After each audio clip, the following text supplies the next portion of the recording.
I am Rabbi James Byers. And I'm Rabbi Savia Byers. We're coming to you live from West Africa, Ghana, Elmina, Ghana, that is. We'd like to say thank you to everyone who have followed us on another edition of Let's Talk Torah. Thank you for just joining us, being with us, whether you are on live or it is recorded. Again, remember that you can always go back into the archives and pull up the different Torah sections. So we love to have you on and join us for each session. So just remember, as we are now in Ghana, Africa, this is MHG or Maloha Goyim. Yes, Torah is a lifestyle. The Ghana branch. Yes, Ghana. So this is what we enjoy doing, sharing the gospel, or let's just say the Torah. Let's say Yahweh's commandments. Teachings and instructions. Yes. So today we are in for another exciting session on his teaching and instructions. So we will be in Deuteronomy chapter 11, verse 26 through chapter 16 and verse 17 will be the end. So we invite you to grab your scriptures or Bible, whatever you have for your resource, and open up to Deuteronomy chapter 11, verse 26. Just want to remind everyone that if you need to reach out to us, our email address is scrolling across the bottom. It is Let's Talk Torah 01@gmail.com, and that you can follow us on Facebook under Rabbi James Byers, and YouTube under hashtag or at Let's Talk Torah Ghana. You have to put the Let's Talk Torah, you have to put the Ghana on the end to get to our channel, and you can watch our archives of teachings on the Torah. Yes, and that is, there's two branches. There's one in the U.S., one in Africa. So if you're trying to reach us, you have to put Ghana on there. Let's Talk Torah Ghana. Well, they're not Let's Talk Torah. They're Maloha Goyim Learning Center. So you can see Maloha Goyim Learning Center in Winston-Salem, North Carolina, Piedmont Triad. If you're in the Piedmont Triad area, please do look up Maloha Goyim Fullness of the Nations Learning Center, and they're located at 229 West Acadia Avenue in Winston-Salem, North Carolina. Full Sabbath service, praise and worship, blowing of the shofar, and full midrash. So if you're in the States and you're in the North Carolina area, go and visit with them. They have service every Sabbath. Yes. Deuteronomy, chapter 11, verse 26. See, I am setting before you today a blessing and a curse.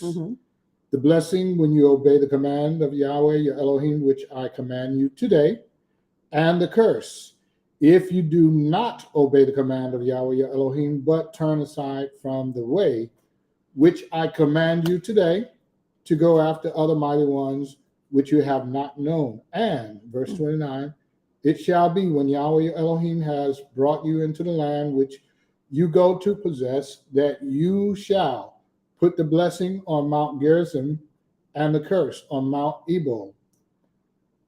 Are they not beyond the Jordan towards the setting sun, in the land of the Canaanites who dwell in the desert plain opposite Gilgal, beside the terebinth tree of Marah?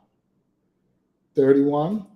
For you are passing over the Jordan to go in to possess the land which Yahweh your Elohim is giving you, and you shall possess it and dwell in it.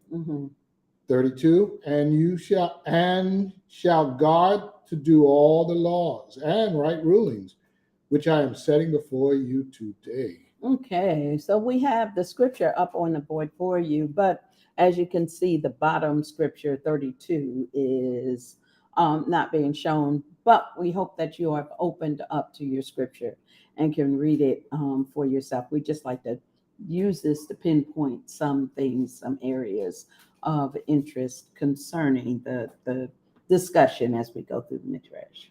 So as we begin to open up, we'll begin with the blessing and the cursing, or the curse on Mount Gerizim. Blessing when you're obedient, curse when you're disobedient. The problem here for most people is they don't know blessings and curses. Most people just refrain from anything of a curse. They just concentrate on blessings, as they would say.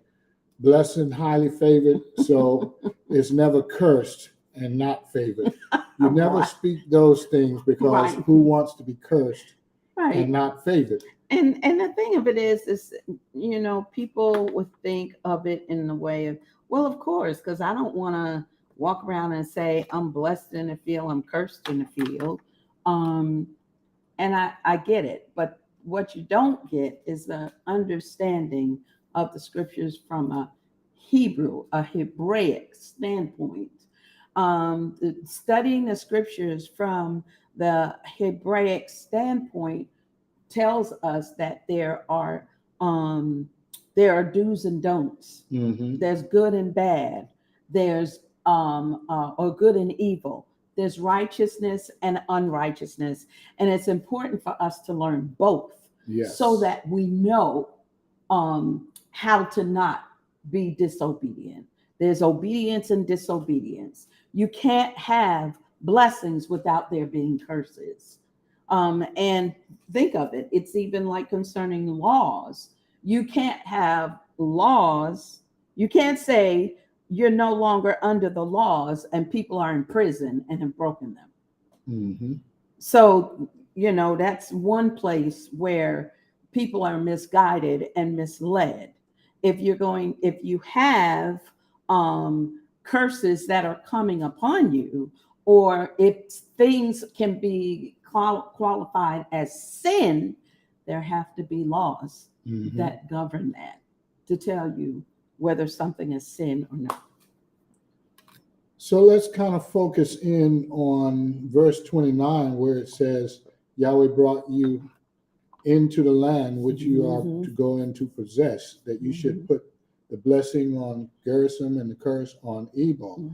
So as we look at this, if you will imagine in your mind the valley of two mountains that are in close proximity, let's just say it can form the V shape. So at the bottom of the V, just thinking about that little area of the V, this is kind of a funnel for Israel. They can't go to the right nor the left, because on both sides there is this mountain. And so as they are going into the land, they pass through. As they pass through Mount Ebal and Mount Gerizim, they will continue in a certain path, and everyone all together. And as they go between this designated pathway, again, they don't go to the right nor to the left, but straight forward and where it's leading them. Exactly. And so this is so that they speak, as they speak both blessings and curses. This is being rained down on Israel as they walk between the mountains. And so as they walk between the two mountains, there's 6 tribes on Mount Gerizim, 6 tribes on Mount Ebal. And let me be more specific. 6 and 6 representative, 6 who will speak curses, 6 representatives who would speak blessings. And so this is what Moshe is saying. I put them both before you today, that if you obey, then you would inherit the blessings. But if you disobey, then evil will also, you will also inherit evil. Absolutely. So looking at verse 30, the question is, are they not both beyond the Jordan? towards the setting sun in the land of the Canaanites, Mm-hmm. who dwell in the desert plain opposite Gilgal, beside the timbreth tree of Moreh. So this is, as they're going in, this is very important to understand that both blessings and curses are being spoken. Mm-hmm. And as it is in the land, we also know that Abraham had also spoke to Yahweh at the tree of the terebinth tree. Right.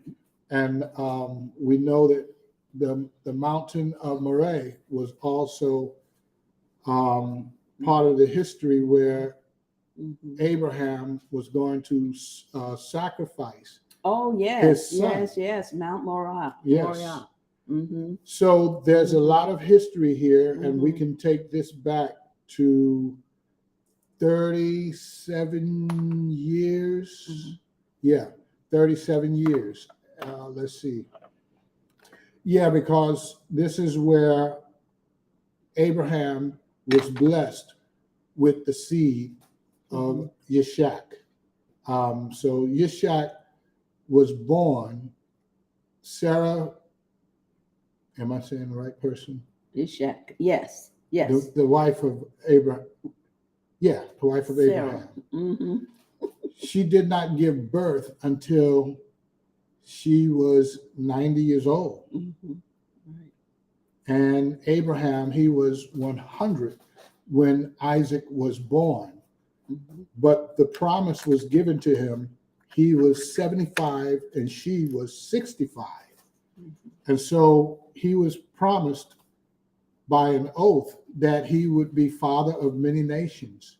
Now he's getting ready to sacrifice that firstborn, which is Yishak, of Sarah, that is, because he had a son by Hagar, and we Ishmael. know, right, we know that was a problem as they were trying to still have, children, and Yahweh opened the womb of Sarah as Yishak got a few years older. Sarah observed Yishak doing something that did not strike her too well. But either way, she made a declaration that Yishak and Ishmael in particular, would not inherit with her son, Yishak. So at that time, Yahweh sent, not Yahweh, but Abraham sent Hagar away and her son. But then Yahweh told them to go back. So this, I'm sure, was a big upset for Sarah to see them back and at the word of Yahweh. So I know that, after she thought she was rid of her, Abraham had finally, agreed to get rid of her. Now here she's back. Right. So this was for a particular reason, that Yahweh would work through all of the issues between both Hagar, Ishmael, and Isaac, and he would still prevail because Isaac was the son of promise, not Ishmael. So that is a good history and anchor for the Timbreth tree and Mount Moriah. So let's go to verse 31.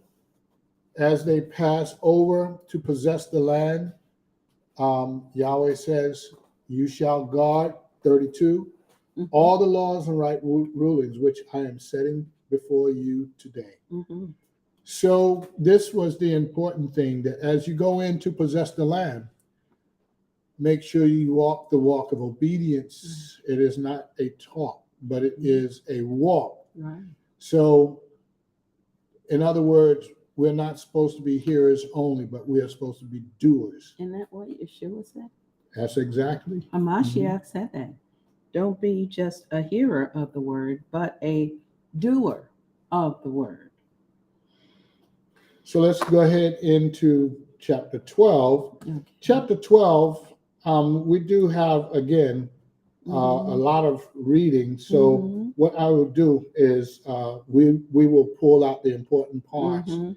And you have the reading on the screen. Please do follow along.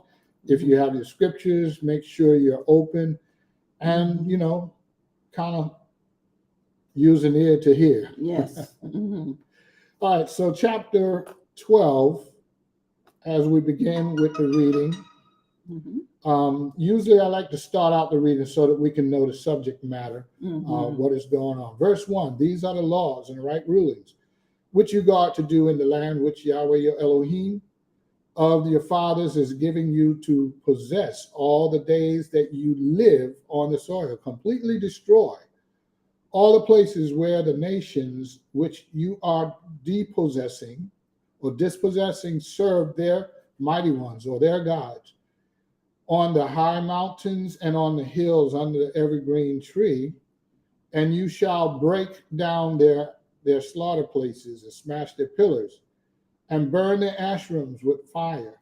You shall cut down the carved images of their mighty ones and shall destroy their names out of that place. Do not do so to Yahweh your Elohim. So let's listen to the instructions here, taking the laws that were agreed upon, all that he says we shall do. So they agreed. And he says, now, I want you to cleanse the land or purify the land by destroying all of the high places. Verse 2, whether they're in the mountains or in the hills, every green tree. And reading the green tree, that also brings up Jeremiah for me. Jeremiah chapter 10, verse 2, where it talks about they cut down a tree, bring it into the house, set it with silver and gold, set it so it don't topple over using a hammer and nail. So we know that these are, old ways. So many people today may use artificial trees or a real tree, either one. But the point is, there's what's called evergreen tree. Correct. So verse 2, when it says under every green tree, I would say that includes the evergreen tree, because that's a big one for what is known as Christmas. And in here, also in Africa, they celebrate Christmas by tradition. And the day after Christmas, or the 25th, they also celebrate what is called Boxing Day, where they also give gifts to their workers, neighbors, friends. So it carries a lot of the same symbolism. But Jeremiah says, do not be awed by the signs of heaven, for the nations are awed by them. And so what is the sign of December? Late December comes the change of the season. It's only the beginning, but you have the spring after the fall. So this is there's a couple of solstice. There's the solstice, and then the winter, winter solstice. But there's two things. There's the solstice, and there's the other one I can't think of. But anyway, when it comes, it's the change of the season that is coming. It has not fully come yet. But what is happening is the sun has reached its longest night, and then it's going backwards to 1 minute less per day. So if it's 12 plus hours of darkness in the night, then the next day it will be a minute less. Then after that, it continues to be less a minute until it gets down to about 8 hours between the two. Well, 8 hours of night and then 12 hours of day. And that would be more so for the 4-season countries. Not every country has 4 seasons. Africa, where we are, there's only 2. There's a rainy and a dry season. So for us here, we have to pay attention to when the trees bud, the different flowers begin to bud, the colors that come out. And so in the States or USA and places like that, you will see the green grass or the grass, restored to green, trees, leaves are coming back out. The snow no longer is snow, and you get a harvest at the beginning of barley season. So there's ways of recognizing the different seasons. As we continue, verse 3, we are told to break down the altars of the Gentiles or the nations. In verse 3, you shall break down their slaughter places, smash their pillars, burn their Asherahs with fire. You shall cut down the carved images of their mighty ones and shall destroy their name. So their names out of that place. So this is a direct instruction that you should do against the little g gods, the little gods, because many cultures celebrate many different gods, and Yahweh is purifying the land of Israel because the people of Israel are now coming in and setting up home in the land. And these are we have to really point out that it says here, the land that Father is giving you to possess. So this is not talking about going just in some body's random place, but this is the place where Father Yah is saying that He has chosen, that He chose for you. So He's telling you, giving instructions on what you should do.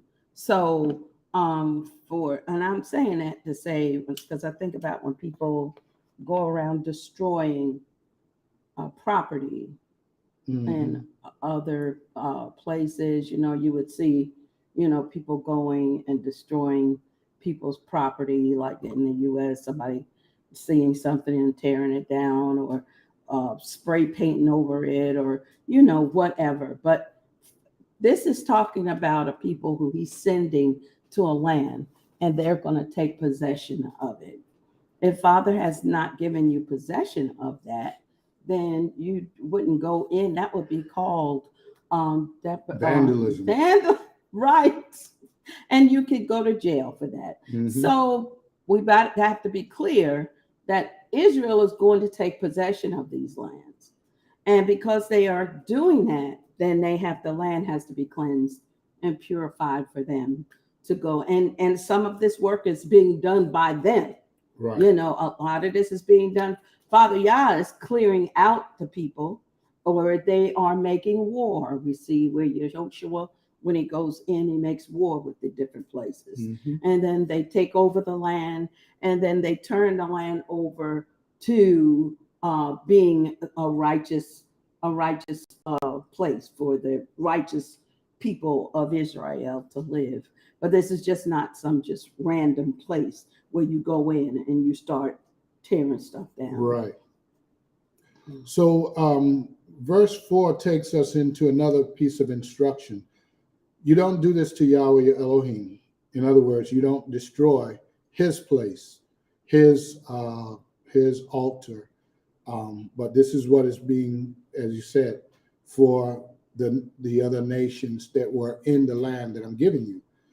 Verse 5, but seek the place which Yahweh your Elohim chooses out of all your tribes to put his name there for his dwelling place, and there you shall enter. So this is very important to understand that the temple is going to be erected, and at a time that they don't even know where yet, and they don't know when, but the temple will be created, and they will go only there for any sacrifice, anything that is the blood libations, because you must put the blood. He says, don't eat the blood. So we'll read it. Yeah, Verse we're 7. gonna. There you shall eat before Yahweh your Elohim, and shall rejoice in all that you do. Put your hands to you and your household, in which Yahweh your Elohim has blessed you. So in other words, as he is commanding them here, that when they make a sacrifice, or they can only do this. So this is going into the tithing, which is verse 6. I better read that.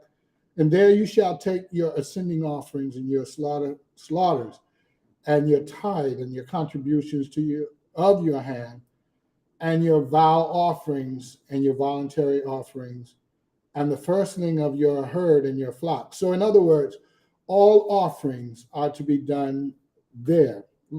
And so this is the designated place, of which they don't know yet, but he says the place that he will choose. Once he chooses the place, we know today that that would have been Jerusalem, and in Jerusalem, where the temple was before it was burnt down, that you could not offer an offering in any other place. Right. So let's go on down a little further. Okay.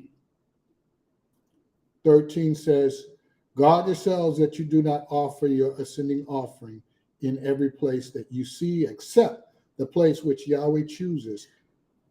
In one of your tribes, there you are to offer your ascending offerings, and there you are to do all that Yahweh, that I command you. Yeah, I was going to go back up to 10, where it says, but you shall pass over the Jordan and shall dwell in the land which Yahweh, your Elohim, has given you to inherit. And then he goes on to say that he'll give you rest from your enemies all round about, and you'll dwell safely.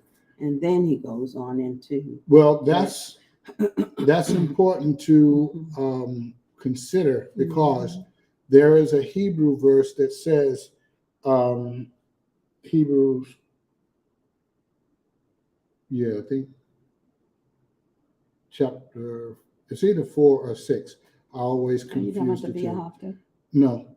Okay. In the book of Hebrews, he says, you said if Hebrews. your father, right, your fathers did not achieve the rest. Oh, yes. And so he's saying that you should walk in obedience so that you can, so that we can. And so, as you know, the land has not had rest yet, but there is a promise that if we do not achieve it, he's gonna come, and it's an appointed time. Once he starts, you can't get into that land without obedience. So in other words, there is a 1,000-year period of time that history is pointing towards, that Mashiach would be here with us as the reigning king over the earth, and everyone else who is among the nations. You may not get in. You won't. Let me just be straight. You're not going to get in without righteousness. That's because the land is going to be purified once again. Right. It's going to go through a transformation, will be destroyed.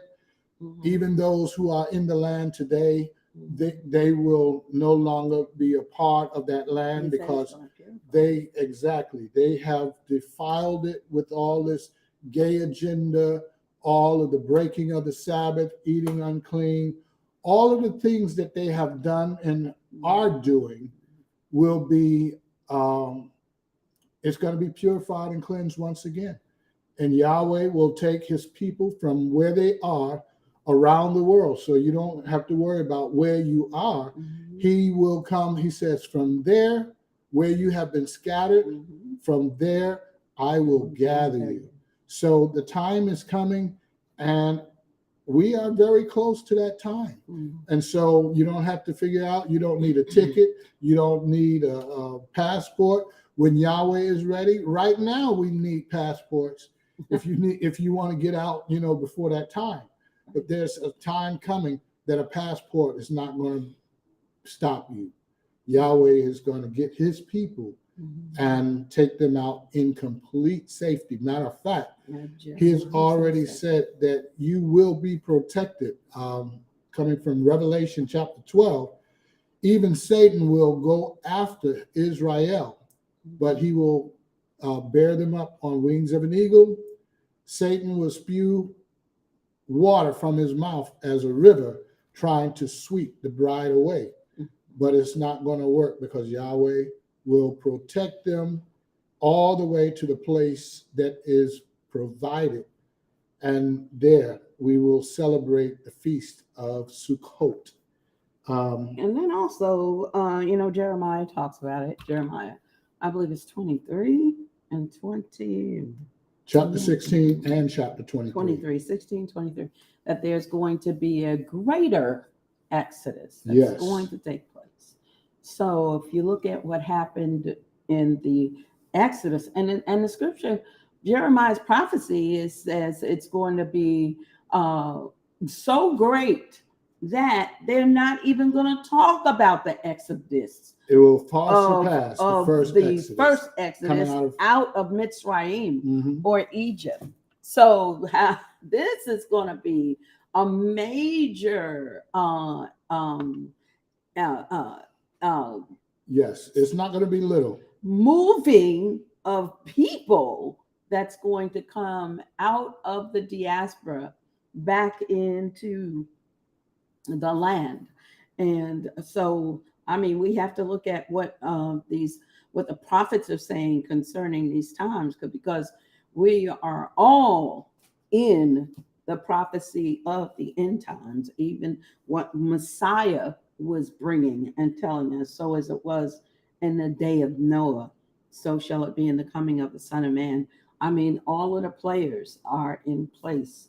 Everything is set in place. So this, getting back to this Torah portion, as it is talking about a nation of people that's moving. He's moving this great number of people through the wilderness, and now he's getting ready to move them into the land across the Jordan that he has promised them. And now Prophet Moshe is giving, a great prophet of Yahweh, is now giving them their understanding of what is going to take place.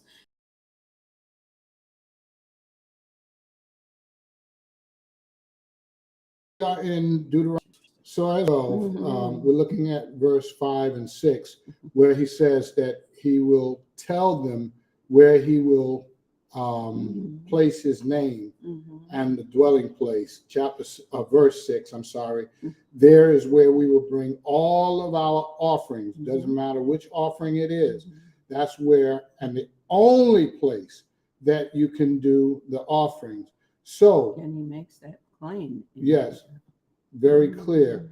So as we do our tithe, our voluntary offerings, our whatever you need to bring far as your contribution, it will be done in that place. But the problem is now is there is no longer a brick and mortar temple in the earth, but there will be according to Ezekiel chapter 43, which tells us about the third temple that will never be destroyed. Oh, yeah. And so that will be the signal of our 1,000-year reign. So when that takes place, they've been trying to rebuild and start again. But there's a lot of red tape, a lot of things that are, or events that has taken place that it cannot happen. If it was left up to man, they would have been, built one. Since 1948, they've been in certain, factions have been in the land of Jerusalem. They would have built it long before now. But because of the uncertainty of safety and peace, they have not been able to build it. And so when Yeshua returns, there will be a time that it will be rebuilt. And that will be a signal that we are in the 1,000-year reign. And notice how it says in 6, 8, do not do as we are doing here today, each one doing whatever is right in his own eyes. So that says what Israel, Father Yah constantly said. They were stiff-necked and hard-hearted people. And here Moshe is saying directly to them, don't do what you're doing and what you've done in the past and what you're doing today. Doing whatever is right in your own eyes.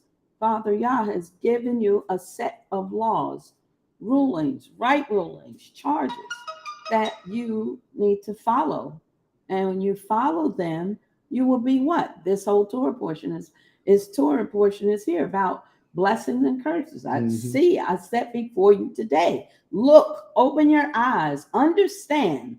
This is what, behold, this is what I am doing. I am saying to you, I set before you today, blessings and curses. So he's saying again, choose this day. Here we go again. That same statement being made. Choose this day whom you will serve. All right, so let's look at verse 11. And it shall be that unto the place which Yahweh Elohim chooses to make his name dwell there you are to bring all that I command you, your ascending offerings, your slaughter offerings, your tithe, your contributions of your hands, all your choice offerings which you vow to Yahweh. So that we can see that there is only one place that we can bring those slaughter offerings or those altar offerings. So at this time, because there is no longer a temple, this is on pause. But again, Ezekiel chapter 43 takes us into when it will start once again. But it will start when Israel, the people, have been gathered. And as they have been gathered, they will go through a 8-day dedication, and each day will have its set of offerings. And he says, and after that, I will accept you. So right now, no burnt offerings, no slaughter offerings. These are not they're not active right now because no temple. But we know that our bodies are the temple of Elohim. So then we must offer on the altar of our hearts what is correct. Leviticus chapter 11, obedience to what he says you can eat and cannot eat if you wish for your body to be a temple for him to dwell in. So he's saying to us, circumcise your heart and don't walk around with a stiff neck. Right. Oh yeah. So let's go down to 13. Guard yourself that you not offer your ascending offers in any yes in any other place. Right. That's the prohibition against Absolutely. You can't offer a You can't burnt offering. That's an ascending offering. Ascending offering. You cannot slaughter a lamb, a bull, or any of the offerings and offer it to Yahweh. Right. It's outside not of that acceptable. place. Right. That is the place that he sets his name. Where he sets his name is the place. Right. Where he says that you can do that. And the temple has to be in place. Right. This is one reason the temple was taken away, so he can build us as a temple so that we will be ready to walk by his commands and not by our own ways. All right, so 15 I know will be a question. It says only whatever, well, we have to bring in 14, except in the place which Yahweh chooses in one of your tribes, there you are to offer your ascending offerings, and there you are to do all that I command you. Only whatever your being desires you shall slaughter and eat, according to the blessings of Yahweh, your Elohim, which he has given you within all your gates. The unclean and the clean do eat of it, of the gazelle and the deer alike. Now, notice that both gazelle and deer are kosher or correct for eating. He is not saying that you can eat unclean. Right, you can eat unclean. Like a pig or something, that's not clean. He's actually saying, as he gives the category of clean animals, they can also become unclean. That's what he's talking about. We'll get there when we get to chapter 15, verse 20. We'll get there, so we'll stick with it here for a moment. So if your offering is blemished, is in any way, if it's defiled in any way, it's unclean. You do not offer that to Yahweh, but you can eat of it, you and your family. Right. It's okay, but ceremonially, it's unclean. But there's also a time when a person could be unclean. That person would also be able to eat of it if they become unclean. Like if a woman is unclean on her cycle, because of her cycle. If a man had to go out and bring in or touch a dead body because he had to handle his relative, he could eat of it also.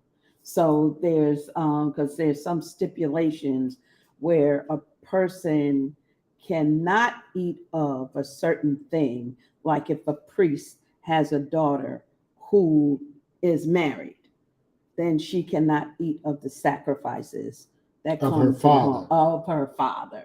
So but only because if she has a husband. A husband, absolutely. Right. So that's just protocol. She now has a husband. She cannot eat of the sacrifices of the priest for that. Also. And that's only saying that now she has her own family. Right. And her husband is the provider. Right. And so whatever his position is, it's like, okay, is it greed because she eats with her husband and then she goes to her father? And then she goes to her father and eat there too. Some people do that.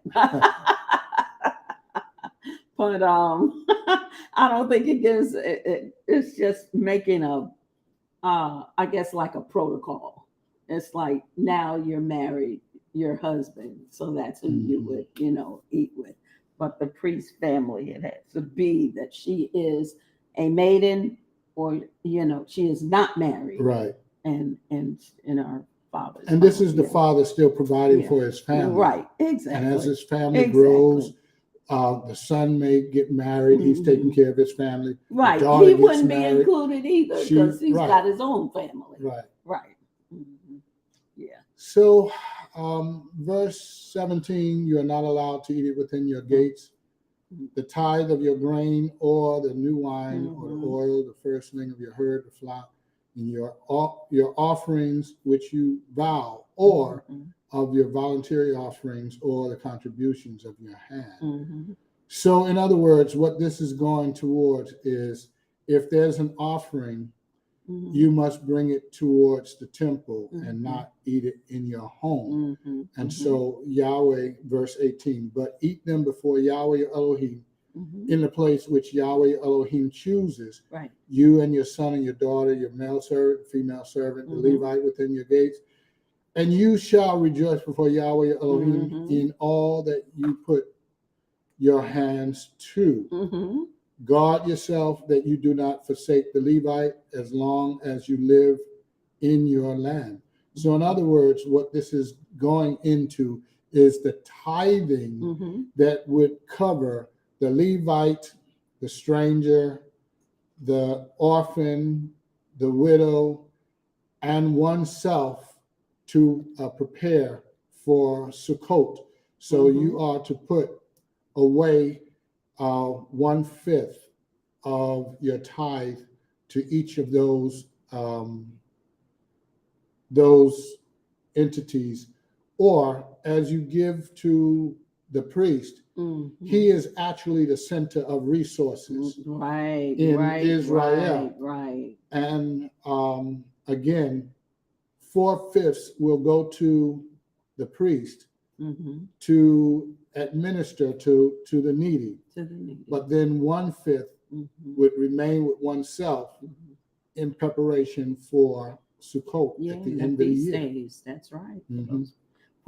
Those feast days. And it's really important. People don't understand how those tithes are broken up. That 1/10 broken down into 5 parts. Right. To make sure that everybody gets their part. But the thing of it is, all of the tithes are supposed to go, those 4 parts are supposed to go to the priest. Right. And then the Levites then divvy out what needs it, because they would be the ones who would know who is new in the community and who is a stranger, who has just come in and they're a stranger, and we need to help them to get them, and to give to them. Maybe they are a stranger now wanting to become part of Israel. So they don't have a land inheritance. They don't have any Right. relatives there. So they would need to have something. This is a great economic system. Yes. It really is. It covers the poor, it does. the widow, There the you go. stranger, Everybody the orphan who cannot take care of themselves. Mhm. It covers them. Isn't that just like the Most High, to have a wonderful economic program to help all of Israel? And that's why it's important for us to see that one person is not supposed to have everything.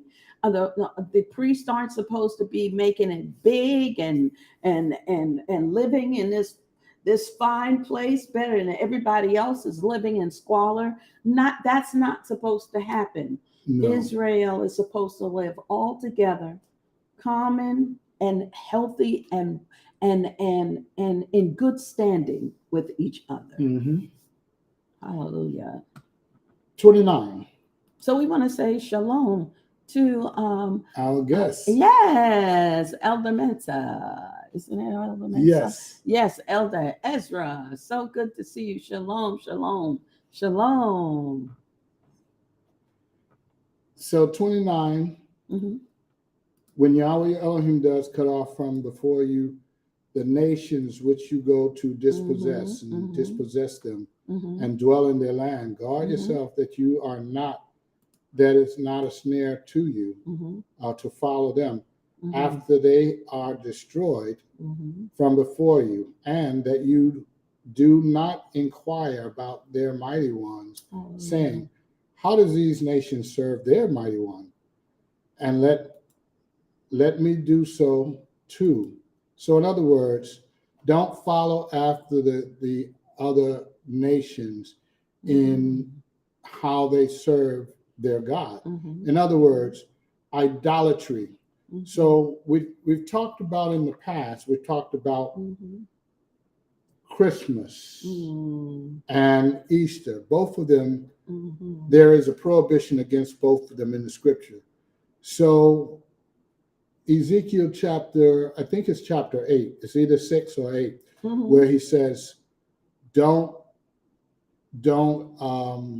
do like the elders who are the Pharisees or the scribes, right. the priests, the different ones who, it says 25 of the elders, they were in their rooms praying to false idols or false gods. And they had their back towards the temple facing the sun. And there they were praying and worshiping.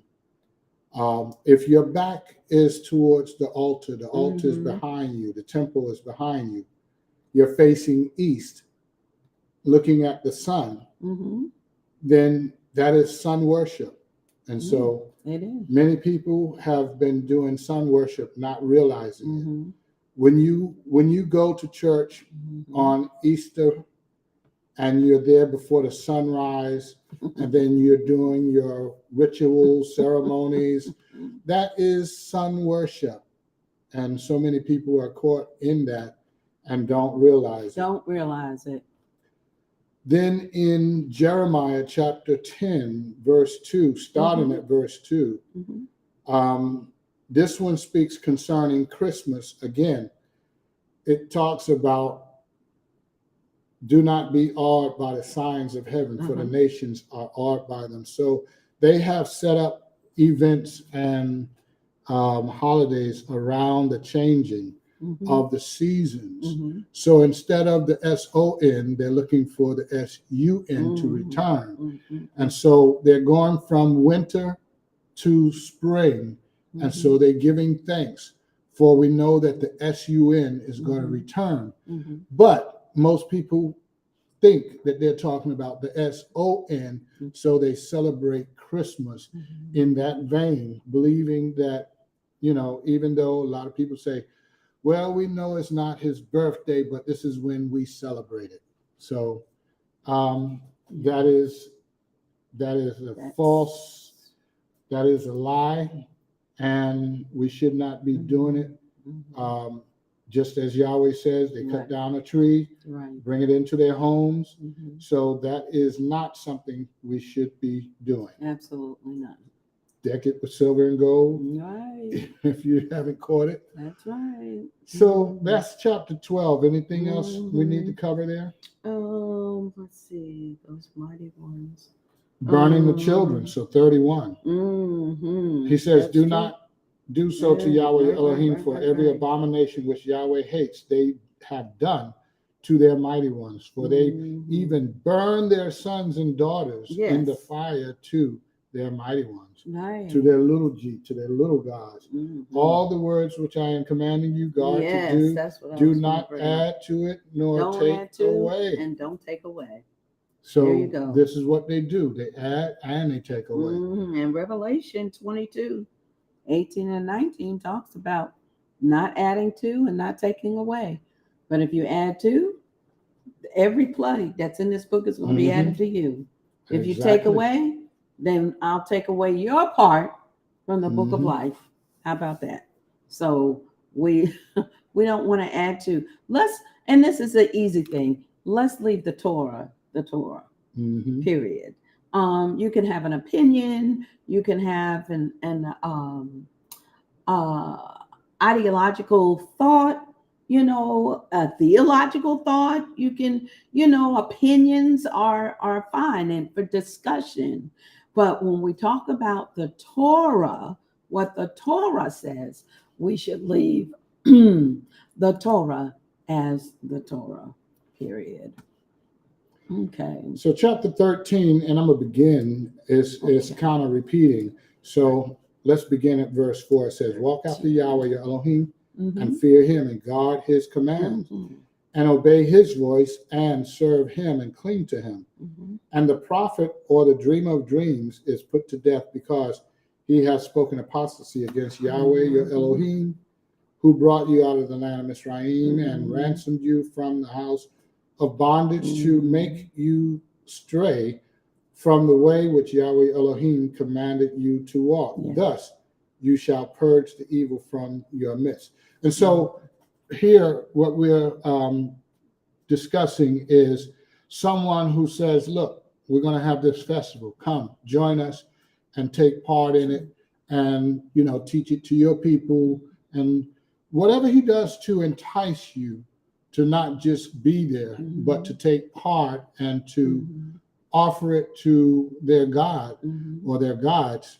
When they teach you to do this and you choose to do this, this shall be a snare. This is why he says, don't be caught up in what they have done. There you go. Even if there is a prophet, which Right. is why I went to verse 4. If a prophet comes to you and he's had dreams and things, and he's sharing with you that you will prosper, he's saying this is an apostasy against Yahweh. That I gave you this land, I sent you into this land, and in a time when some prophet comes and say, do this, and you shall obtain money.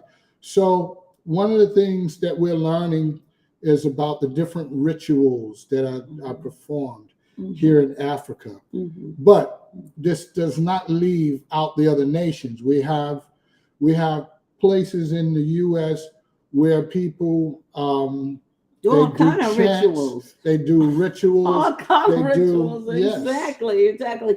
And it's funny because then people come over here and they get all spooked out about the village, the people, the villages, and the people doing their rituals. But we lived around that in the U.S. I know we did, with all of their rituals that they did, and we weren't afraid with that.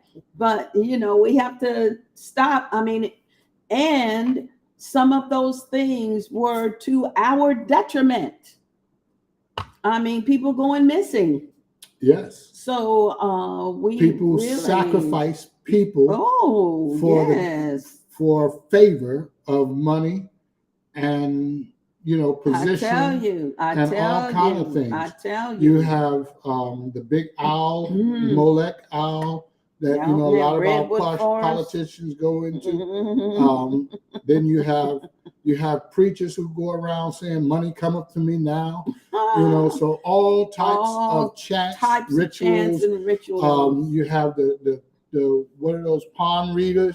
You have soothsayers. You have all kind of ways that people, make money off of others. And even when a person says, I'm going to go and sit in this other person's office, I want this person's job. First of all, you're coveting. I want this person's job, and I'm going to sit in their office and rub my hands on their desk and say, in the name of Jesus, this job is mine. That's a chant. That's a ritual. Never did Father Yahweh ever tell us to do that. So he told us to walk in obedience. Do what is right. What did he say in Matthew? He said, the lilies are beautifully clothed, but they don't give me any services. The sparrow, I feed the sparrow, and the sparrow doesn't do any work for me. So how much more am I going to give to you? He said, I know you have need of all of these things. I know you have need of these things. He said, but what? Seek ye first the kingdom of Elohim and all its righteousness. This is what we're learning right here as we go through the Torah, his teachings and his instructions. We're learning what is righteous and what is unrighteous. That's what the Torah teaches us. What is pure and set apart, and what is defiled and unholy, not set apart. He teaches us what is good and what is evil. That's what the teachings and instructions are for. So if we have them and if we live according to them, then the blessings will come to us. We don't have to chant and do. We can just speak to our Father and say, Father Yah, thank you. Yeshua said, when you talk to him, when you ask as if you have already received. Father, I thank you for a good life. I thank you for the provision for my family. Father, I thank you for the bread that you have given us. Father, I thank you. That's all we have to do. He never told us that we had to go and chant and do all of this gobbledygook in order to receive blessings from him. That's not the way of our Elohim. Let's look at 13 and 13. Okay. Deuteronomy 13 and 13. Okay. Some men, sons of Belial, have gone out of your midst and led inhabitants of their city astray, saying, let us go and serve other mighty ones, mighty ones whom you have not known. Then you shall inquire and search out and ask diligently and see if the matter is true and establish that this abomination was done in your midst. And you shall certainly strike the inhabitants of that city and with the edge of the sword, putting it under the ban and all that is in it and its livestock with the edge of the sword, and gather all its plunder into the middle of the street and completely burn with fire the city and all its plunder before Yahweh. So look how deep Yahweh is saying that you shall not allow this to take place. Right. Keep in mind, this is Israel setting up in the Holy Land. That's right. That it should be purged from all unrighteousness. Oh, yeah. And when there is someone who go away from the Torah, the teaching of the Torah, and try to take you with them, then you are first to kill them. Now, do we kill people today? Now we know that Romans 8:2, Yeshua has died so we no longer are stoned. So we can't do this today because there is, number one, there's no temple. Right. Number two, Yeshua, he died so that we are free from the law of sin and death, so that we have grace, which is sufficient until we learn and do according to the instructions of Yahweh. And I'd just like to read really quick Matthew 5:17, and this is giving pointing back. You know, Yeshua HaMashiach always pointed back to the Torah for confirming what was being said. And it says Matthew 5:17, it says, do not think that I came to destroy the Torah or the prophets. I did not come to destroy, but to complete. And then it goes on to say, for truly I say to you, till the heaven and the earth pass away, one yod, not one jot or one tittle, shall by no means pass from the Torah till all is done. So we know that the heavens and the earth have not passed away. They are still founded on the foundation of the words that came out of Elohim's mouth in the beginning when he said, let there be, period. And then 19 is where I wanted to get to. Whoever then breaks one of the least of these commandments. Now that's what we're reading, because Deuteronomy is pretty much, that's a translated word, but the word is devarim. Devar being word and devarim being the plural, words. So he's repeating the words of the Torah, the words of the law, the teachings and the instructions of Elohim. So he goes on to say, whomever then breaks one of these the least of these commands and teaches men so shall be called least in the reign of the heavens. But whoever does and teaches them, he shall be called great in the reign of the heavens. So he's stating, you want to be, if you're breaking the teachings and instructions of the Most High and are disobedient to them, then he says you're going to be least. And that word in the understanding of the Hebrew understanding is lo. Lo means not there. No. The least of the numbers in Hebrew is aser, which is zero. Zero has no content. There's nothing there. It's zero. So it's clear, and it's like that for a reason. So then he goes on to say in 24, I say to you that unless your righteousness exceeds that of the scribes and the Pharisees, you shall by no means enter into the reign of heaven. So what did the Pharisees? We have to exceed what they did. Do the teachings and the instructions that Father called us to do. Be obedient to them, walk them out, and teach others to do so. And in that way, as it states, we shall be called great in the reign of the heavens when we do so. So it's important we understand the obedience, how important obedience is. So let's go ahead to chapter 14. Okay. And now this will go into clean and unclean food. Hallelujah. Verse 3 says, do not eat whatever is abominable. These are the creatures that you do eat. It talks about the ox, the sheep, the goat, the deer, gazelle. So there's the deer and the gazelle, the roebuck, the wild goat, the mountain goat, and antelope, and mountain sheep. And every beast that has a split hoof in two, chewing the cud, among the beasts you do eat. So here, verse 7, but those chewing the cud or those having split hoof completely divided, you do not eat, such as the camel, the hare, the rabbit, anything that does.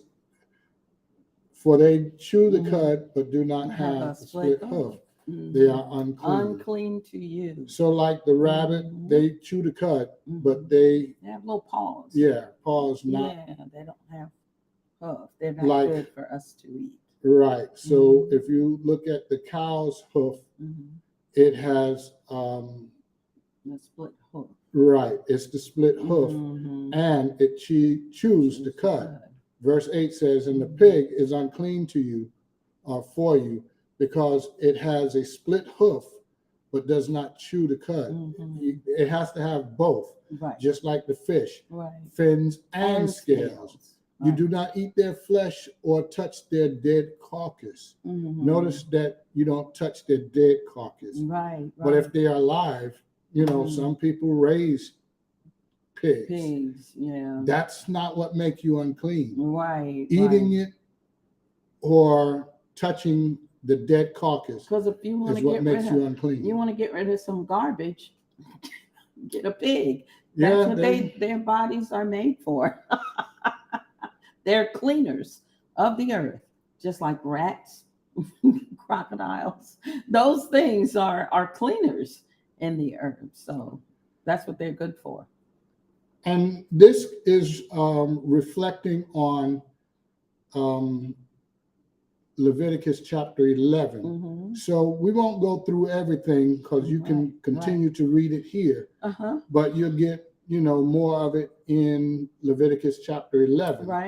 But he tells you what you can eat and what you cannot eat. Don't just assume you know. Read it. Exactly. Read it. And some of these things that might not be called the same thing as it was called then, or you have to sometimes get a clarity on what it's talking about. So Google, that's part of what he says. Search Google diligently. Is your friend. Just open up Google and ask Google, what is a vulture? What is a carrion vulture?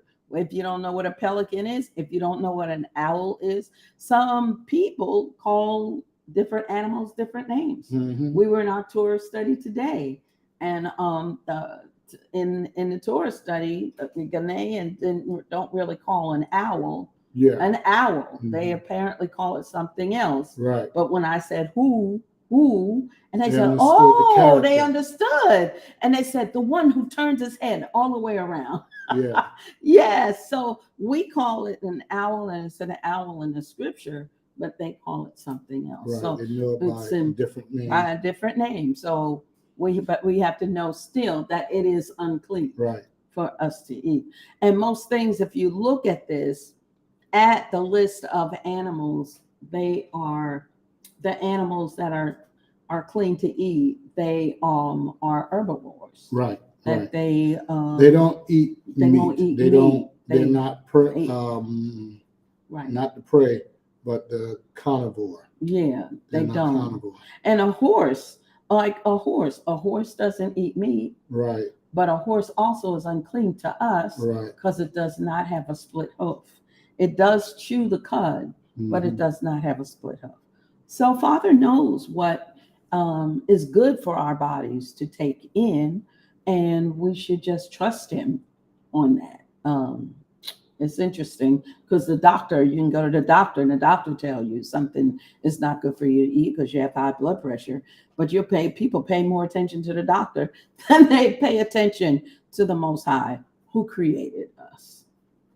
Verse 20 says, eat any clean bird. Mm-hmm. We can eat any clean bird. Clean. We do eat of the clean birds, but 21, do not eat whatever dies of itself. So even if it's a clean bird and it's dead, you can't go and eat it. You can't eat roadkill. Yeah, you don't know what it died from. Exactly.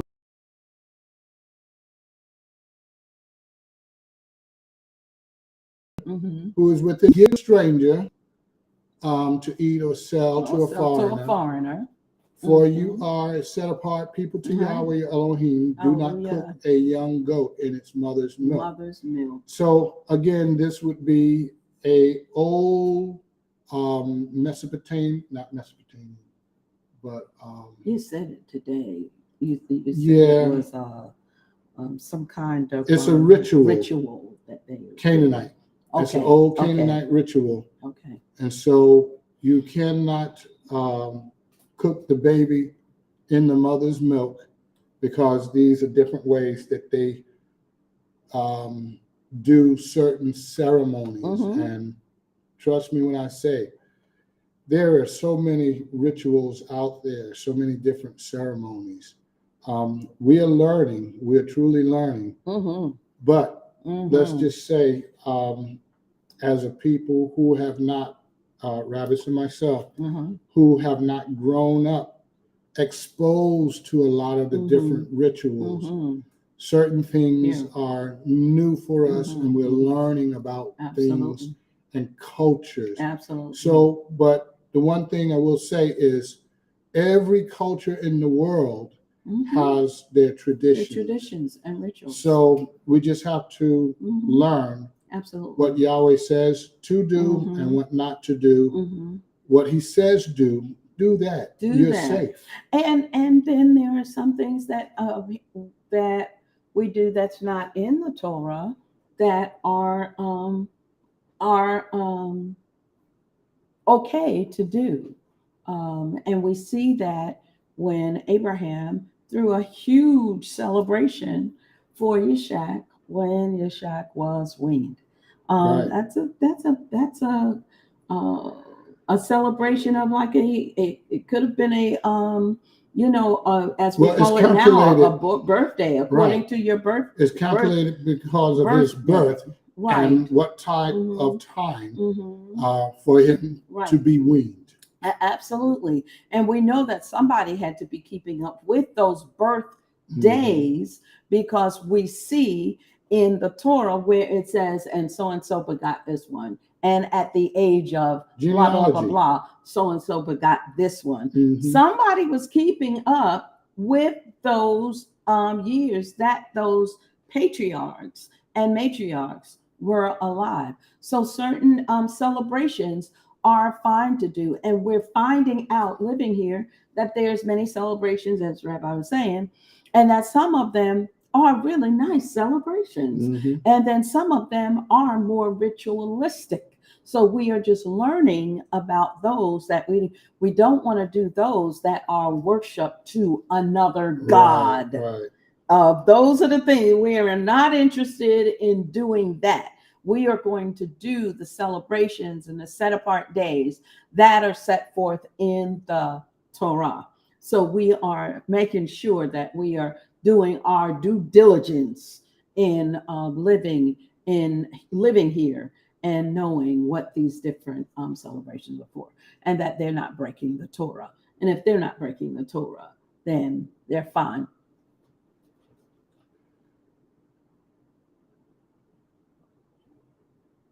Yes. It's better for us to go back to, yes, those things absolutely are are healthier for us. Absolutely, they are healthier for us. But if the, as those who um, walking in accordance to um, the Torah, we do see those who desire to eat meat, that it is in Leviticus 11 and here in Right. Deuteronomy 14. And as we went through the verse where it says, if you desire to eat meat, you may eat as much as you desire. Mm-hmm. And so that's keeping within, Mm-hmm. you know, at this time, Absolutely. there is a time coming where we will no longer eat meat, and that would be probably in the millennial kingdom. But until we get there, you know, the scripture gives us things to eat, things not to eat. So it's okay, but at the same time, for those who are very vegetarian or vegan, Absolutely, it's okay. That's it, if that's So, how you choose, right, what you choose. right. And even, but we see even in the third temple that there will be sacrifices that Right. will be done. Exactly. So if those sacrifices are going to be done, I mean, I'm sure there's not just going to be, I mean, that could be, it doesn't say that they're all going to be ascending or burnt offerings. Right. So ascending and burnt offerings are the ones that you completely burn up and they ascend. But then there were also those burnt offerings that the priest did, and that was food for the priest's families. So there's so much that we can in the understanding of the scripture and the understanding of the Torah as we move through it and figure out, you know, is what Father Yah is saying to us concerning.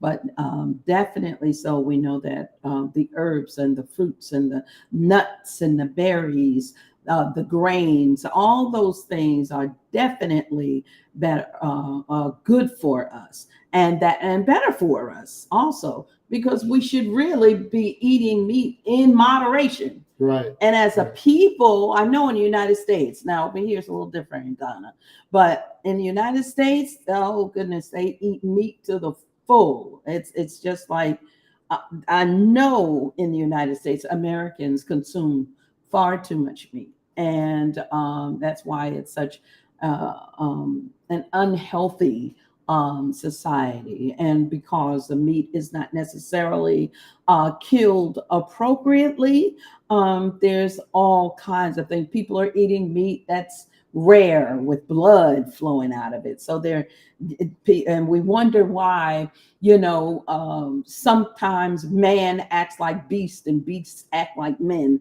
You know, it's because they're created on the same day. And that's what Father Yah said, do not drink the blood. Do not, you pour it out on the earth. He said, do not take the blood with the meat, because life is in the blood. The life of that animal is in the blood, and you do not want to take in the life of that animal, because you take in, when you drink the blood or eat the blood, you take in the characteristics of that animal, and that is not what we're supposed to be doing. But thus, as I said, I always say, that's why sometimes men act like beasts and sometimes beasts act like men.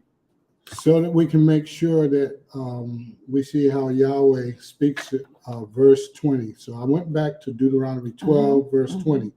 When Yahweh Elohim enlarges your borders and he has promised you that he has promised you, and you say, let me eat meat, because you long to eat meat, you eat as much meat as your being desire. When Yahweh, when the place where Yahweh Elohim chooses to put his name is too far from you, then you slaughter of your herd or from your flock, which Yahweh has given you, and as I have commanded you, and you shall eat within your gates, as Yahweh, as much as Yahweh and your being desires. So we can see where he permits, you know, eating of the meat. Yeah. Genesis 9:4. Yes, Mm-hmm. he permits, and we can see where Noah, which is what 9:4 is referring to, because Noah, at that time, he had to eat from the meat, because this is where we divide from the shalom, Jeremiah. Good to have you in. Shalom. This is where we see the difference from before the flood and after the flood. Before the flood, Noah really didn't eat meat. The people of the earth didn't really eat meat, but it was the fallen angels, as we can say. They were the ones who did and started mankind eating, and it became a sin, because we can see it with the first family with Cain and Abel, where, if you go into eating meat became a sin. No, but eating meat wasn't a sin. Not a sin, right? But what Cain and Abel did, what Cain did, he was eating the goats or the lamb of Abel. They got into a little bit of a conversation or disagreement concerning that. And Abel, this is from the book of Jasher. Abel said, if I was to kill you right now, of which we know, end is he did, but his blood spoke out. And so this is why we don't eat the meat and the blood, because the life is in the blood. And that's the Torah of eating. But the word that is used there in Deuteronomy 12:20, where it says the flesh or the meat, it is the word basar. The word basar in Hebrew is meat or flesh of an animal. Now, it also can mean the meat or flesh of a human, but we're not cannibals. So we're counting it, the word basar, and leaving it in context. And the context of this is things that you can eat that are clean or unclean. Therefore, and we see in 14 where it talks about, Leah, let's go back there. In 14, where it is talking about the eating of those animals, creatures, living creatures that are clean, as in 14:4, the ox, the sheep, the goat, the deer, the gazelle, the roebuck, the wild goat, the mountain goat, the antelope, the mountain sheep. He's saying that this basar, their basar, is clean to eat. So we get it. We have a lot of brethren who are vegetarians, and that's absolutely fine. We are not discounting that, but we are Torah teachers. So as we said in the beginning, we're going to leave Torah as Torah, period. So we do acknowledge that Genesis 9:4, but I just wanted to bring that word out. Let me eat meat. So he says in 12:20, that word is not, because sometimes people will say, well, that word is meat from the earth, but that's not what it's saying. That's taking it out of context. So we have to leave the Torah where it is in contextually, and it's important to do that. So we're going to always lift up all of our brothers. However you choose to eat, that it be clean, period. And that's what the Torah is teaching us here in Deuteronomy 14:22. Thank you, Elder Ezra, for bringing that point in. Shalom to Ella Robinson. Good to have you in from Virginia. Shalom. Thank you for joining us. Shalom.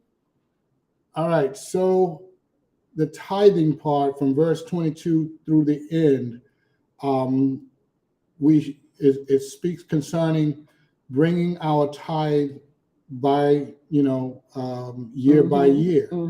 And so we eat at the temple, we're celebrating, we do our sacrifices at the temple, verse 24. But when the way is too long for you because of the command to gather every 3 times a year, so that you are not able to bring the tithe, or when the place where Yahweh Elohim chooses to put his name is too far from you, when Yahweh Elohim is blessing you, then you shall give it in silver, and shall take the silver in your hand and go to the place which Yahweh Elohim chooses. Yeah. So here, when he's saying 3 times a year, verse 28, at the end of every 3rd year, you bring out all the tithes of your increase of the year and store it up within your gates. So as you store it up on the 3rd year, you are to meet during Sukkot, because it says at the end of the year. So that would be Sukkot, using the Hebrew calendar. And so as we use the Hebrew calendar, we know what feast and festival we are to gather for. Let's see. Can I bring in one point? I'm sorry, because I just hate to leave something open. In Genesis 9:4, Elder Man said, I want you to go back and read that. So I'm going to read it in English, and then I'm going to read it in Hebrew. It states, Genesis 9:4, but do not eat flesh with its life, its blood. So, but do not eat flesh with its life, its blood. So let me go to the Hebrew, and it says, ak besar be nefeshu demu lo ta'akalu. So that besar be nafeshu. Be nafesh means with. So it's not saying do not eat basar. It's not saying that. It's saying do not eat it with the blood. So we have to be, just to make that clear, that we are looking at the scriptures, as I said, from an actual literal standpoint. So absolutely, you're correct. The word of Yahweh is for today, tomorrow, and forever. So if we still, we have to look at, we are not at all saying that you are wrong in eating just herbs and fruit. And we have a lot of our brethren who are vegetarian. I know people have no relationship with the Most High and are vegetarian. So because they believe that they are very, health conscious, and it's better for their bodies.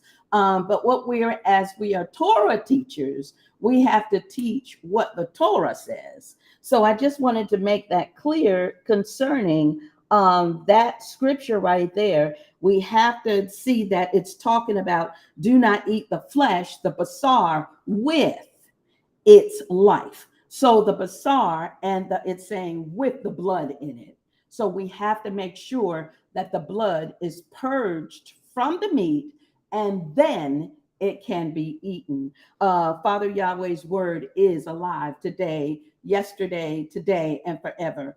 And in Leviticus 11 and Deuteronomy 14, he does give instruction on what basar, what flesh of the animal you can eat. But he does say in there, do not eat the blood with it. You take the blood, pour it out, because life of the animal is in the blood. So we have to be, I just wanted to make sure that I cleared that up. So what I want to do right here, since Pastor Ezra, you brought this up, Genesis 7:1, I want to start from there. Genesis. And Yahweh said to Noah, come into the ark, you and all your household, because I have Mhm. seen that you are righteous before me in this generation. Of all the clean beasts, take with you 7 pair of a male and his Mhm. female, Mhm. of the beasts that are unclean, 2 Mhm. a male and his female. Mhm. So let's use like the pig. Mhm. That was only 1 male Mhm. and 1 female pig. Right. But of the lamb, there would be 7 pairs. That's 14. The male and his female, 14 altogether, 7 males, 7 females. Mhm. Verse 3, of the birds of the heavens, 7 pairs, male and female, to keep offsprings alive on the face of all the earth. Mhm. Verse 4, for after 7 more days I am sending rain on the earth, 40 days and 40 nights, and shall wipe from the face of the earth all that stands that I created. So, looking at those verses, the reason he said only 2, a male and a female of the unclean, and then 7 pair, is to keep them alive, number 1. So that's the reason for each of them. So what we see today is both clean and unclean animals.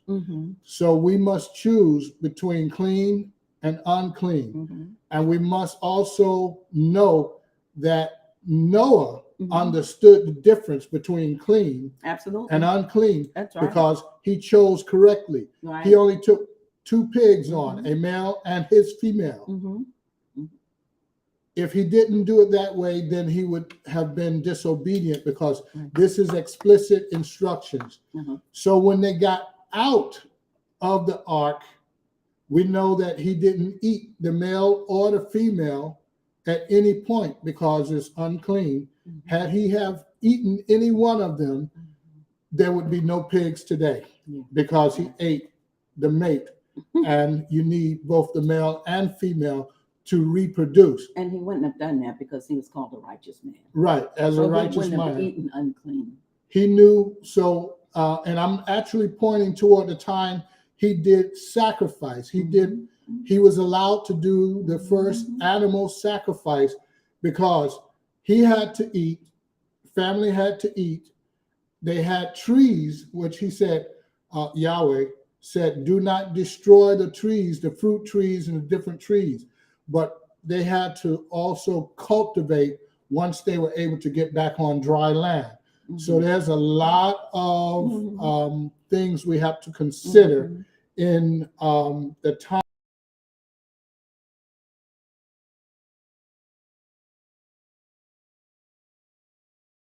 There were 7 of the clean. So he was, were sacrifices going on in the ark as they were moving on in the ark, or were they using those clean animals to be able to be fed? Because remember, they don't have, if they brought in grains and berries and stuff like that, they is that all that they would have eaten? They would have had to clean animals to be able to eat of them too. We do actually have that, where it says to take everything that you and the animals need to eat.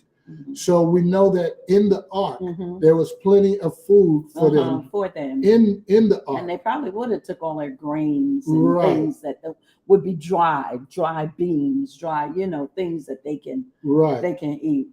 But what we have to know is that Noah, he lived another, let's see. Correct.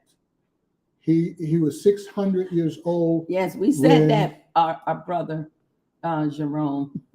Elder Jerome, yes, correct. When he was 600 years old is when the flood began. And he lived another 350 years.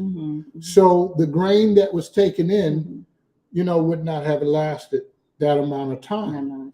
So as they begin to plant, new grain, new seed, they had to wait for a new season, and they couldn't eat it right away, because there's another law that they couldn't eat it right away, but it has to be but they had trees. They did Right. have trees, but they had to wait and circumcise the tree. right. That was for the trees, correct. Right. But the herbs don't have that stipulation. Okay. Yeah, the herbs don't have that stipulation. Okay, but either way, But the fruit trees, they definitely do. when he had the grapes came up and they were able to partake in that, you still have another season to go. You can't just put them in the ground and the next day. Right. They're coming So right back they were able to continue to eat. up. And this is something I've thought about over the years. They were able to continue to eat what they had from the ark, as well as they now have the animals. They have 7, as you said, Right. 7 pair. So it won't disturb. Right. The you know, ecosystem. Right. Right. Because you didn't want to. And like I said before, when you seeing the size of a sheep, when we did Passover here, this is the first time that we took part in a Passover where there was a lamb there that was slaughtered, and then we ate the lamb, and that was a lot of meat because there was a lot of people at that Passover. And so thinking about that, there was only 8 people on the ark. So if they had slaughtered one animal, it could have been that they were able to use that meat, salt it, and use that meat to be able to eat off of it. Because like I said before, I know in the U.S. they eat far too much meat. You really should only be eating a palm of meat, and it shouldn't be something that you're like eating 4 and 5 times a day. So then they knew how to eat meat without destroying your whole herd from eating meat every day or eating a gross amount of it. So that there would have to have been a conscious limit of what they were eating so far as the meat part of it. But I can imagine that the grains and the berries that they brought in, and the beans and the wheat and the barley, whatever it is that they brought in the ark to use, there was more of that being eaten opposed to them slaughtering an animal every night or every couple of days. So for them to just have meat to eat, I just can't imagine that occurring. And then you're in a closed in area. So when animals smell the blood of other animals, it does something to them, because I know that from being in a laboratory, and when they would be euphemizing the mice or the rats, the other mice are going crazy. The other rats are going crazy because they can smell danger, that something is happening, and that they may be being euphemized too. So that there had to be, I'm sure, had to be a wisdom with Noah and his family on how they were carrying out just everyday things, and even so far as the food and eating. So as we get back to chapter 14, verse 22 on down, as it goes into your grain, your tithing, year by year, Yahweh says you eat before him at the dwelling place. And each of these would be, Passover, the unleavened bread, during the feast days, Shavuot, Sukkot, each of these during those special periods of time. But then it also includes the Levite, the stranger. So each of these 1/5, takes care.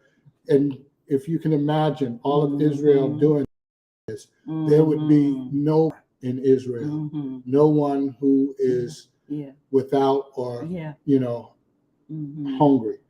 So let's go to. Good point. And Elder Jerome brings up a good point too. To look at the gas station period, gestation, the gestation. I know that's what you mean. It says gas station, but you know how spell check is the gestation period of animals from conception to birth. That is a specific time period. To eat it from father was to be fruitful and multiply. Yeah. So that's a good point that you had to look at, the gestation period also. Mm-hmm. So as we go into chapter 15, and again, we're just going to keep summarizing chapter 15 and looking at verses that we need to bring in understanding. Verse 1, at the end of every 7 years, you make a release of debt. And this is the word of the release. Every creditor is to release what he has loaned to his neighbor. He does not require it of his neighbor or his brother, because it is called the release of Yahweh. Of a foreigner, you could require it, but your hand is to release whatever is owed by your brother. Only there should be no poor among you. There it is. For Yahweh does greatly bless you in the land which Yahweh Elohim is giving you to possess as an inheritance. Only if you diligently obey the voice of Yahweh your Elohim to guard to do all these commands, which I am commanding you today. So in other words, there is a year of release, a year of Jubilee. And as you give to those who are less fortunate or not as blessed, he says, verse 7 says, when it is a poor man with you, one of your brothers within your gates, in your land which Yahweh Elohim is giving you, do not harden your heart or shut your hand from your poor brother. So we are to make sure that everyone eats. There's not supposed to be anyone poor that just died from starvation. You. And Yeshua said the poor will always be with you. Now, and that bothers me. but you know what? I know why he says that, because man's heart is not clean. Man's heart is, people are just greedy. The consequence of sin. They don't even want to, but are the curses. But they're greedy. I mean, they're stingy. And he told them, he said, if the person's eye is full of light, then they're what? They're greedy. I mean, they're giving and they're loving. They're always pouring out. They're always giving. But when a man's eye is dim, he's stingy. And he's got his hand closed. Mine, mine, mine. And that's what Father is saying here. There should be no poor among you. And then Yeshua says, the poor will always be with you. Why? Because there's always going to be somebody who's going to lose their husband and become a widow. You're always going to have those who they may lose their father and they are orphaned, and they're going to be with you. They're going to be with you so that you are always able to have the heart of servanthood and to a giving heart. Israel was always called to have a giving heart, to take care. Israel is supposed to take care of Israel. All right, so chapter Deuteronomy 15:9 says, "Be on guard, lest there be a thought of Baal in your heart, saying, the 7th year of release is near, and your eye is evil against your poor brother, and you give him nothing or naught. Stingy. And he shall cry out to Yahweh against you. It shall be a sin in you. You shall certainly give him, and your heart shall not be grieved when you give him, because for the reason Yahweh Elohim does bless you in all your work and in all to which you put your hand." So in other words, verse 11, because the poor ones does not cease from the land. Therefore, I am commanding you, saying, you shall certainly open your hand to your brother, to your poor, and to your needy one in your land. Mm-hmm. So, in other words, it's important that we take care of our sisters and brothers. Absolutely. And that we provide for them, because That's this, right. number one, is a command that we That's should right. do that. Absolutely. Verse 12. So, Absolutely. verse 12 goes into that if he sells himself as a slave, a Hebrew or Hebrew man That's or a Hebrew right. woman, Let him go. and shall serve you for 6 years, That's 7 then years. you let him go. Absolutely. In the 7th year. That's this is what happened to Jerusalem in the year 586, because they were told to do the year of release. They did it and then took them back into slavery. Jeremiah took Your own brothers.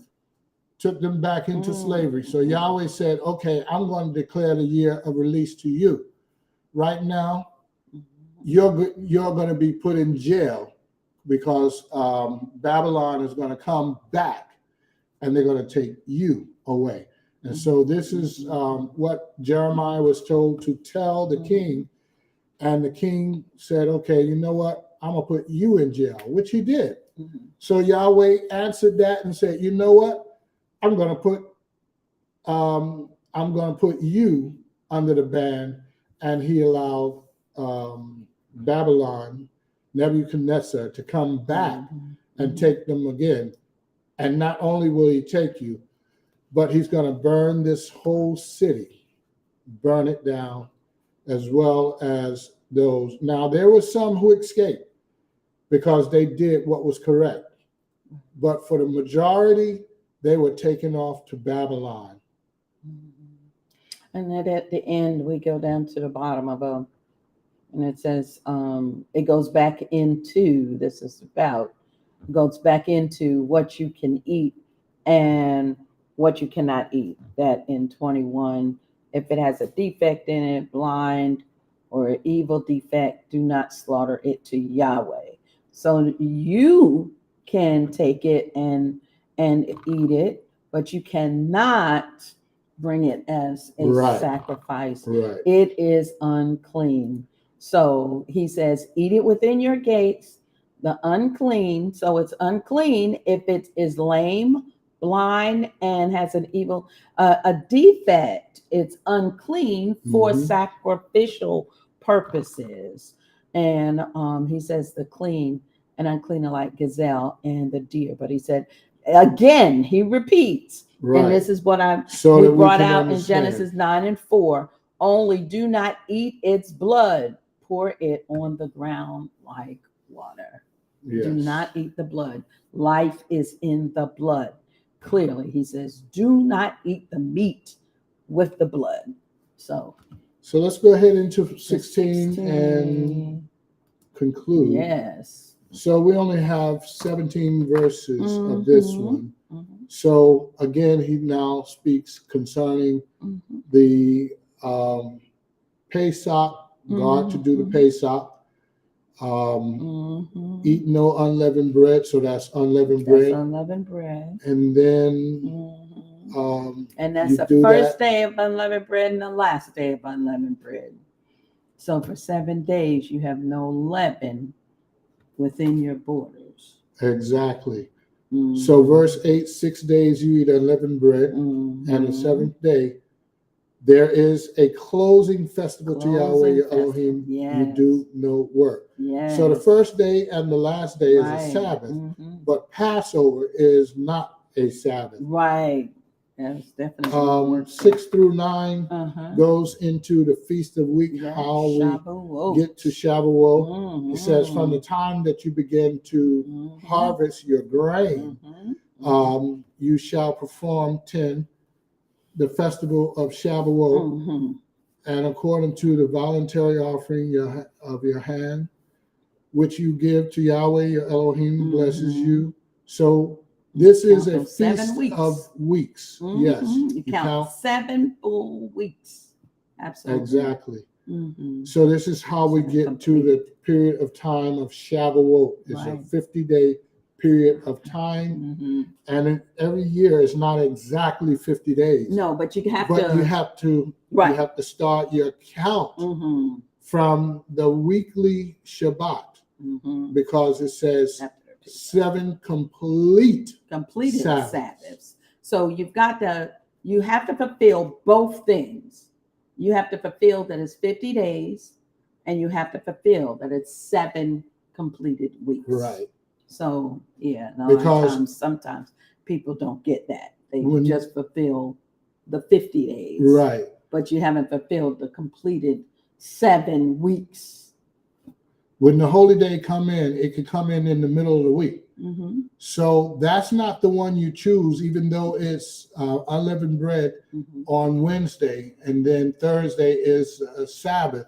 But then you have Friday, which brings in another Sabbath at sundown. Right. So it's the completed week, which you begin to, your count. Yeah, and then we have the Feast of Booths.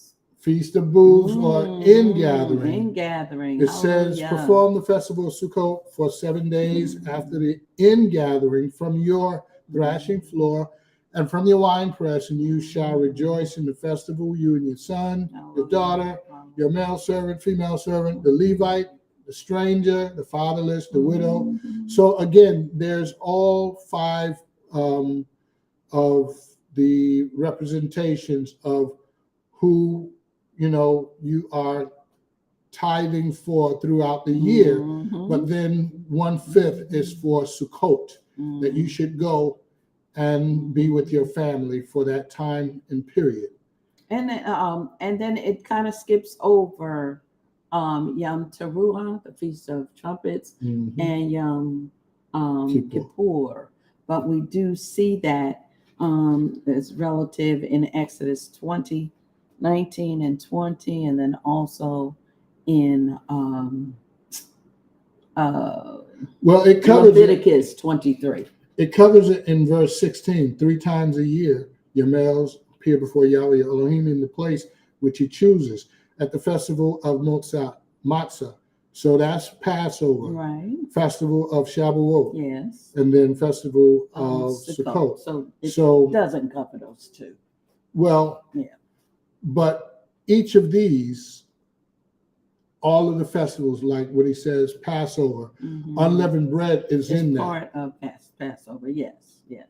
And I'm just saying he just isn't mentioning those 2. Yeah, I get it. Right. Well, because if you're traveling for the Feast of Tabernacles, you're going to travel for Yom Teruah. And then you're going to stay there for the 10 days later, which is Yom Kippur. And then 4 days later is 5 days later is Yom Kippur. And then 5 days later is the Feast of Tabernacles.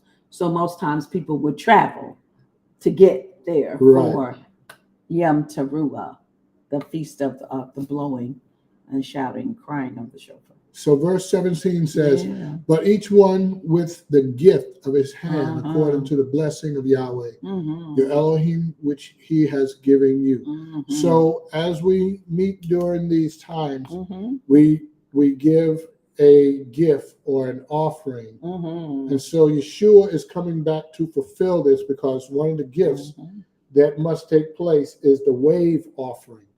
And he will return, and we will be the gift that he will wave during that specific time. Hallelujah. So pretty much that's that concludes. That was a long Torah. Yes, it is.